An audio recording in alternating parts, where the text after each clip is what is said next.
El combate espiritual, capítulo 44. Cómo orar por medio de la meditación. Entendemos por meditar el aplicar atentamente el pensamiento a considerar algún tema religioso. Meditar es elevarse hacia Dios por medio de la reflexión. La meditación es uno de los mejores medios para progresar en la vida espiritual. Quien desea llegar a un buen grado de perfección y santidad debe dedicar por lo menos media hora cada día a este ejercicio de oración que es la meditación. Y uno de los temas que más ayudan a obtener un verdadero amor a Dios y un rechazo total a todo pecado es el de la pasión y muerte de Jesucristo. ¿Cómo meditar acerca de la pasión? Supongamos que deseamos conseguir la virtud de la paciencia. Para ello será de enorme provecho meditar en los sufrimientos de Jesús en la pasión. Por ejemplo, en la oración en el huerto, en cómo después de rogar varias veces al Padre que le alejara ese cáliz de amargura, porque tenemos todo el derecho a pedir a Dios que aparte de nosotros ciertos sufrimientos, si le parece bien hacerlo, viendo que el Padre Celestial no pensaba librarlo de aquellos tormentos que le esperaban, dijo con la más admirable paciencia: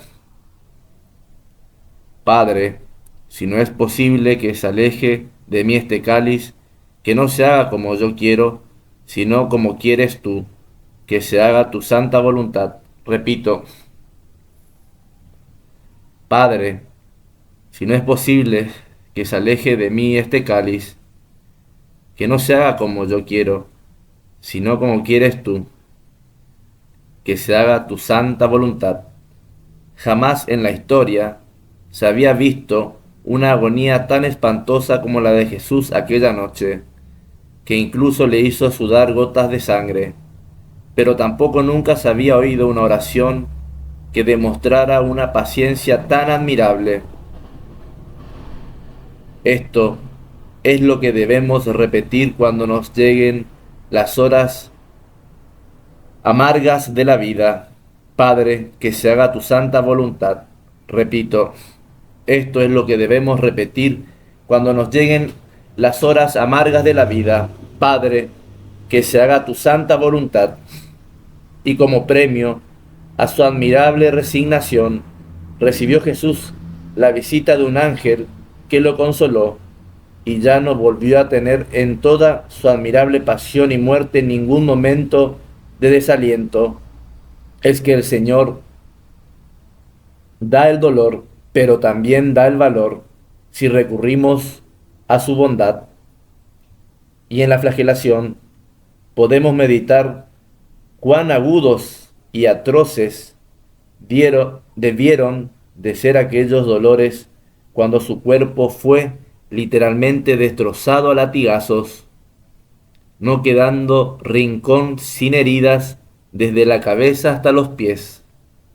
Y allí, en tan insoportables tormentos, no solo oyó gritar ni protestar, sino que impresionante paciencia fue ofreciendo al Padre Dios todas sus torturas por nuestros pecados y por la salvación de nuestras almas. Sea bendito el Señor Jesús. Repito, en tan insoportables tormentos, no solo oyó gritar ni protestar, sino que con impresionante paciencia fue ofreciendo al Padre Dios todas sus torturas por nuestros pecados y por la salvación de nuestra alma. Sea bendito el Señor Jesús. En la coronación de espinas, le escupen, le vendan los ojos, le dan puñetazos,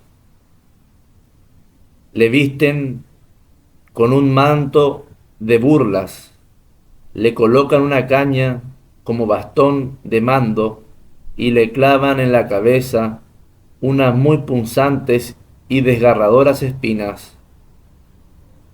Y todo ese tiempo permaneció silencioso, como una oveja mientras la trasquilan sin protestar, dijo el profeta. Todo lo contrario que nosotros, que no somos capaces de recibir la más mínima ofensa ni el más pequeño desprecio sin demostrar disgusto y quejarnos. Jesús, enséñanos a sufrir como sufriste tú.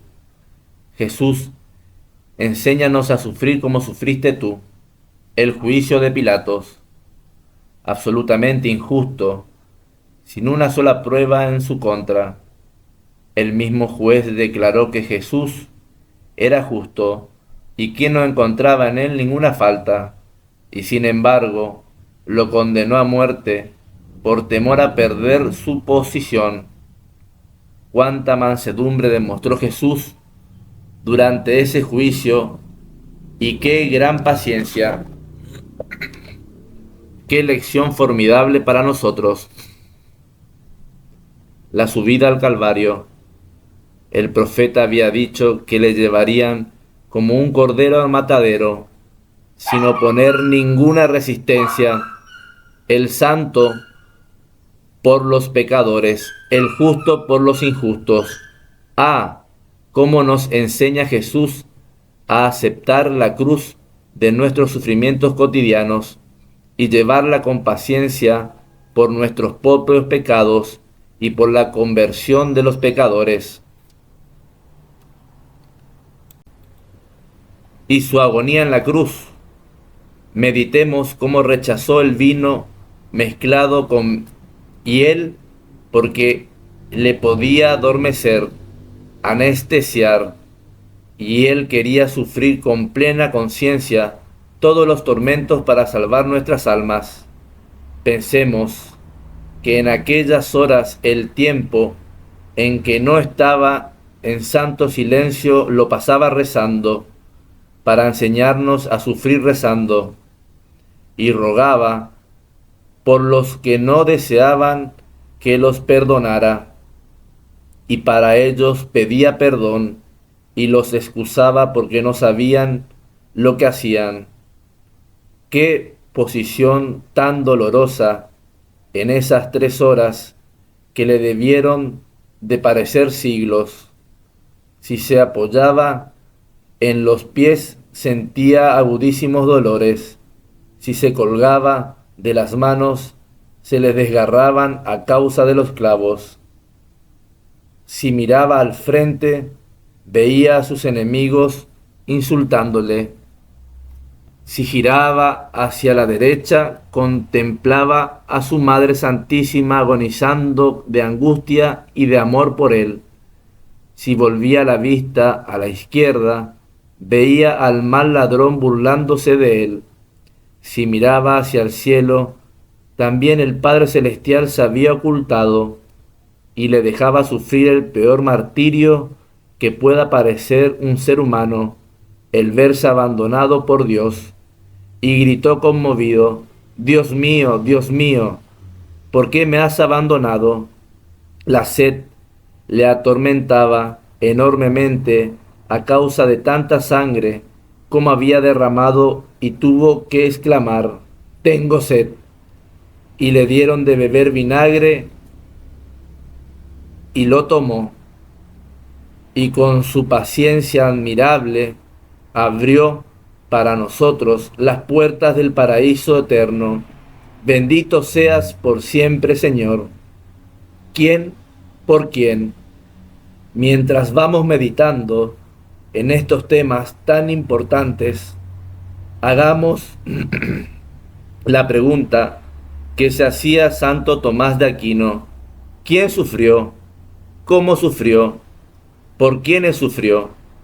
Y pensemos en el mismo Hijo de Dios, aquel Jesús que pudo desafiar a todos sus enemigos diciéndoles: si a alguien le consta que yo haya cometido algún pecado, que lo diga. Repito, Si a alguien le consta que yo haya cometido algún pecado, que lo diga. Juan 8:46. Y nadie pudo decir nada contra él, porque en su vida jamás hubo ni la más pequeña falta. Y sin embargo, siendo él tan extremadamente puro y santo, permitió Dios que padeciera tanto. Y de ahí deducimos que el sufrimiento lo permite nuestro Señor no porque nos quiera castigar o porque nos haya olvidado, sino para que crezcamos en santidad y logremos salvar muchas almas. Esta consideración nos ayudará mucho a sufrir con mayor paciencia. ¿Y cómo sufrió? Con la más impresionante paciencia y lleno de amor por el Padre Dios y por nosotros, los pobres pecadores. Y esto tiene que servirnos de ejemplo para aprender nosotros también a sufrir de la misma manera, sin renegar, sin maldecir, sin protestar, por amor a Dios y a las almas. Conclusión: pidámosle frecuentemente a Jesús que, ya que Él supo padecer con tanta paciencia, en tan impresionante silencio y con un amor tan grande hacia el Padre Dios y a las almas, nos conceda también a nosotros la gracia de saber sufrir como Él, sin demostrar impaciencia, rezando y en silencio, por amor a Dios y al prójimo, y con la mayor dosis de paciencia que nos sea posible.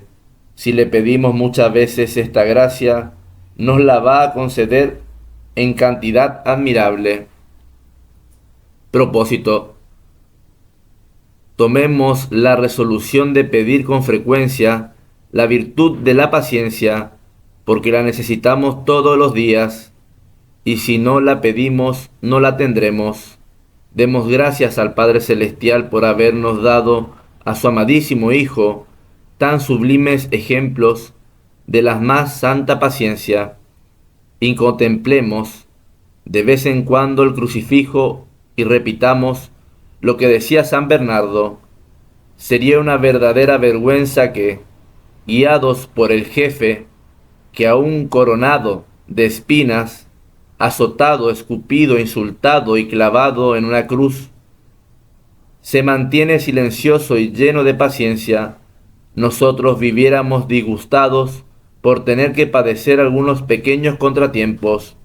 Repito, decía San Bernardo, sería una verdadera vergüenza que, guiados por un jefe que aún coronado de espinas, azotado, escupido, insultado y clavado en una cruz, se mantiene silencioso y lleno de paciencia, nosotros viviremos disgustados por tener que padecer algunos pequeños contratiempos. Si Cristo sufrió tanto por nosotros, es justo que también nosotros toleremos las penas que Dios permite que nos sucedan y que las ofrezquemos por su reino y por la salvación de las almas, especialmente de las más necesitadas de su misericordia. Muchas almas se pierden porque no hay quien pene con entereza por la salvación de los pecadores. El sufrimiento es una gran arma para ganar almas, y si se acepta con paciencia, en silencio y por amor a Dios, repito, el sufrimiento es una gran arma para ganar almas, si se acepta con paciencia, en silencio y por amor a Dios. Hasta aquí el fin del capítulo 44.